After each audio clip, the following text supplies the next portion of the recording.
a really cute friend with me here today. This is Verdi, and she's about 2 weeks old now. And if you've been around here for a little while, if you've been subscribed to my channel for any amount of time, then you probably know that I was pregnant and that she's early. We weren't expecting her for another 2 weeks from now, and she's 2 weeks old right now. So she was born almost a month early. But a lot of you guys asked to meet her and to see her after she was born. So I just wanted to share her with you. She's really cute, and she's also really tiny because she was almost a month early. So she sleeps pretty much all the time, and she's asleep right now because, yeah, she sleeps all the time.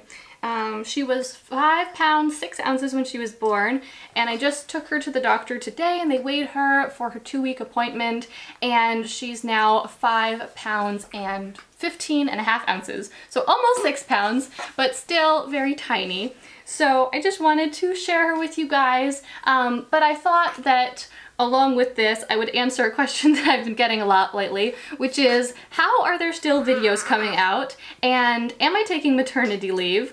And how is my business still running when I have a tiny newborn at home? So Verdi was born a couple weeks ago on Wednesday at 11:25 p.m. and you probably weren't aware of this, but the very next morning, Thursday morning at 6:30 a.m., a video came out. And so the big question is, how did that happen? And did I stay up after birthing a baby and post a video on YouTube? Because that doesn't seem very appropriate, right? And how would I even do that? And the answer is no, I definitely was not doing that.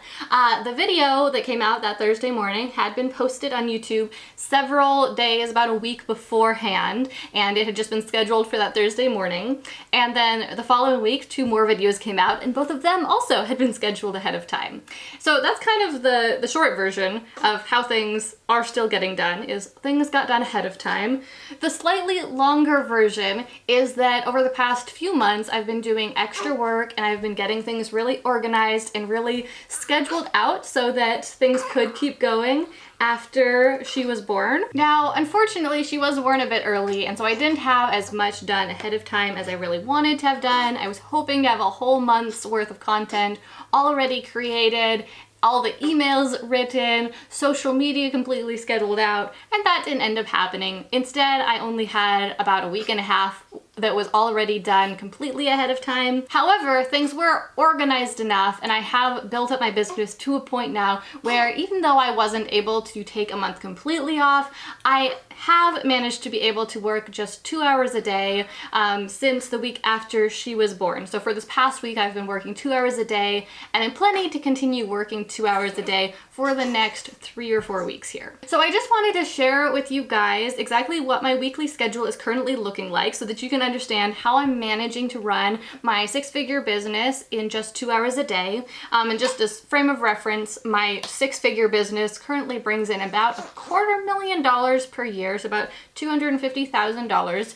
And I say that because people throw around the term 6-figure to mean like they were grossing $100,000, but they spent half of that on ads.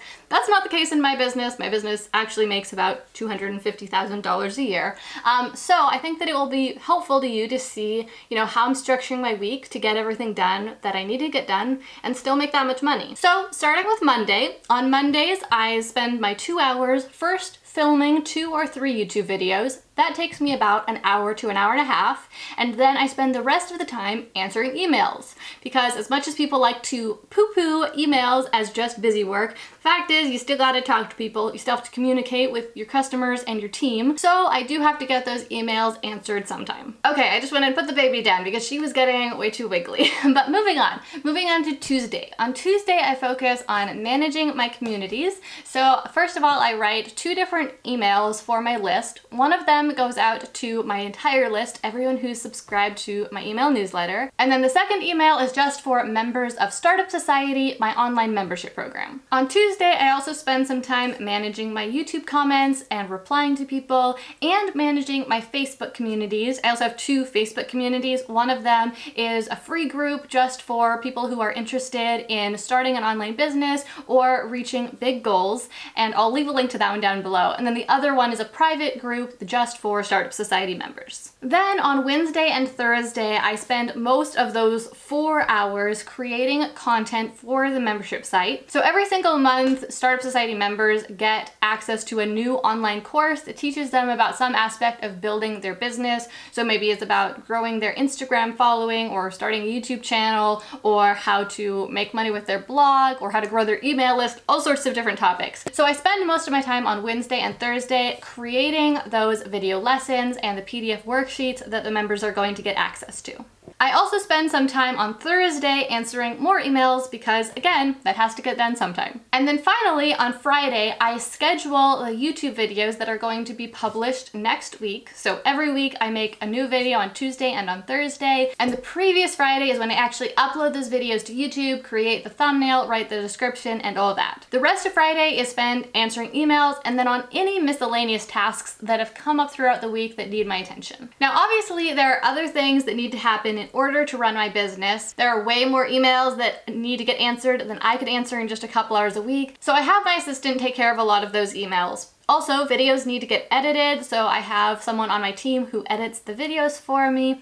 And then the one other thing that is a big thing that's missing from this schedule is client calls, because normally I'm working with one-on-one coaching clients and helping them to achieve their big goals, mostly related to starting and running their online business.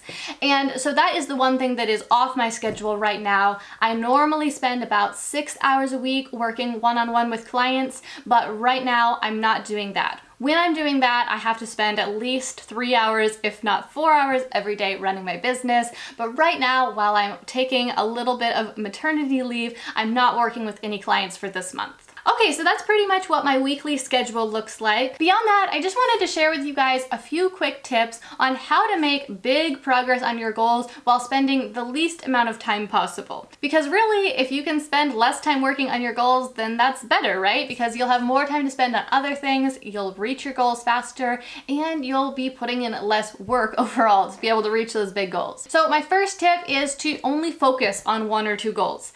I used to try to spread myself way too thin, work on so many different goals all at once, and it just made it take forever to actually achieve any of them. So these days I really just focus on 1 or 2 goals at a time. That way I can make big progress towards each of them, and it's much more satisfying and motivating to see yourself make that big progress. Second, whenever you're doing your planning, whether that's at the beginning of every week or every single evening in preparation for the next day, whenever you're doing that, take a look at whatever your big projects or goals are and determine exactly what the next action that you need to do for each of them is in order to move forward towards success. So rather than waiting until you're actually working and then thinking, you know, what do I need to do to work on that? That just ends up seeming so overwhelming. And the reality is that at some point or other, you have to decide what you're going to do next anyway. So you might as well decide ahead of time so that when you sit down to work, you will not feel overwhelmed. You'll know exactly what you need to do, and you'll be able to do it much more quickly and not worry about procrastinating because the task will seem so simple. My third tip is for you to clear your schedule and make the tasks that you need to do for your goals your number 1 priority.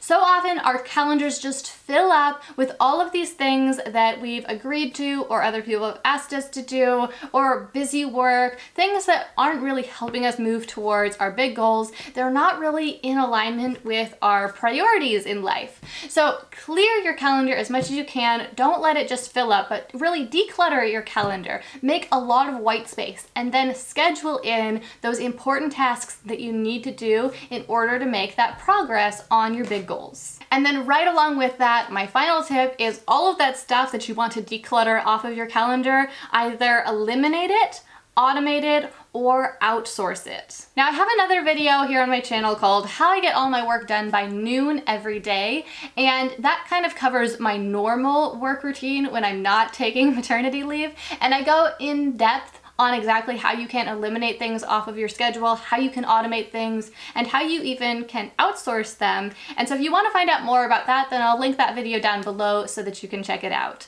But basically the idea here is that you just figure out ways to get those other tasks off your calendar and just be creative with it. You don't have to think, oh, well, that's something I have to do. There are ways that you can figure out that you can either get rid of it, figure out an alternative way of getting it done, or figure out a way that someone else can do it for you. And that doesn't necessarily mean hiring an employee. There's lots of other ways that you could have someone else do your work for you. Anything from trading work with someone else, or maybe asking your child to do some chores, or hiring a freelancer to help you out, or possibly hiring an employee. But just understand that there are lots of options for getting things off of your calendar, and if you really want to make big progress on your big goals in life, then it is so important that you do clear your calendar in that way. Alright, well that's everything that I have for you today in this video. I hope that you enjoyed meeting baby Verdi. I am really pleased that I get to share her with you, and we're just so...